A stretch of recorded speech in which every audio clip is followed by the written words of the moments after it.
Question 21. Ethicist. On average, animals raised on grain must be fed 16 pounds of grain to produce 1 pound of meat. A pound of meat is more nutritious for humans than a pound of grain, but 16 pounds of grain could feed many more people than could a pound of meat. With grain yields leveling off, large areas of farmland going out of production each year, and the population rapidly expanding, we must accept the fact that consumption of meat will soon be morally unacceptable. All right, so first step, argument or facts. Clearly, we have an argument. The conclusion of this passage being the last part of the last sentence. We must accept the fact that consumption of meat will soon be morally unacceptable. And what evidence does the ethicist give us to prove that we must accept the fact that consumption of meat will soon be morally unacceptable? Well, he tells us that animals raised on grain must be fed 16 pounds of grain to produce 1 pound of meat. 1 pound of meat is more nutritious, but 16 pounds of grain could obviously feed many more people. And then in addition, we have grain yields leveling off, large areas of farmland going out of production each year, and the population rapidly expanding. All right, so now that we have a clear understanding of this argument, let's turn to the question stem. Which one of the following, if true, would most weaken the ethicist's argument? Most weaken. So we have a weakening question. So trying to find an answer choice that weakens this argument that we must accept the fact that consumption of meat will soon be morally unacceptable based on the premises about grain, the amount of grain to produce 1 pound of meat, and then grain yields leveling off, large areas of farmland going out of production, and the population rapidly expanding. So turning our attention to A, even though it has been established that a vegetarian diet can be healthy, many people prefer to eat meat and are willing to pay for it. Again, something about what people prefer to do. Maybe people prefer to act immorally. That's not the issue in this passage. It's not about whether or not they're willing to pay for it. It's about whether or not meat consumption is going to be morally acceptable based on the amount of grain used, the grain yields leveling off, large areas of farmland going out of production, and the population rapidly expanding. So A is completely irrelevant, and A is out.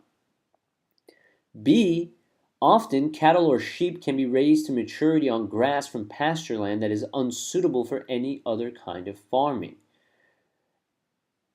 Does that weaken this argument? And you notice that it clearly does. By telling us we can raise cattle or sheep to maturity on grass. The passage said that eating meat is going to be morally unacceptable because of the amount of grain used in its production. B tells us, wait a minute, we can raise cattle or sheep to maturity on grass from pasture land that is unsuitable for any other kind of farming. So B clearly weakens this argument. So B would be the correct answer. And again, because the passage told us it is going to be morally unacceptable because of the amount of grain used to produce 1 pound of meat. B tells us we can use grass to bring these cattle and sheep to maturity, and not only just grass from pasture land that is unsuitable for other farming, so clearly weakens the argument. But again, let's make sure. C, if a grain diet is supplemented with protein derived from non-animal sources, it can have nutritional value equivalent to that of a diet containing meat.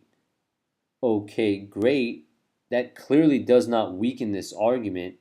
If anything, it seems to strengthen it by saying that you can be healthy on a grain diet by supplementing it with some non-animal protein.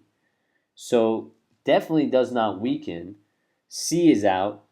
D, although prime farmland near metropolitan areas is being lost rapidly to suburban development, we could reverse this trend by choosing to live in areas that are already urban.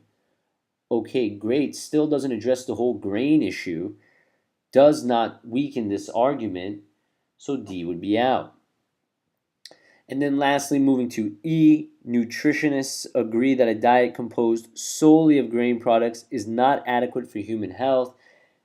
Very popular answer choice. Students think that weakens this argument, but it doesn't.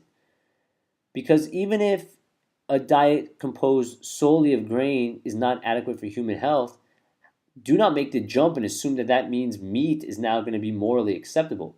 We could put other things in that diet besides grain and other than meat that could make it a healthy diet. Something like what C said, right? Supplementing the grain diet with a protein derived from non-animal sources.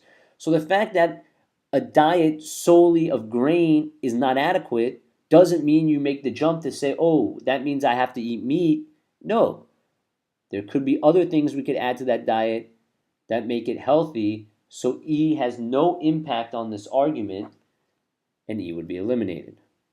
And again, because having a diet solely of grain not being adequate for human health does not mean it's okay to eat meat or that eating meat is morally acceptable, so E does not weaken and E is out.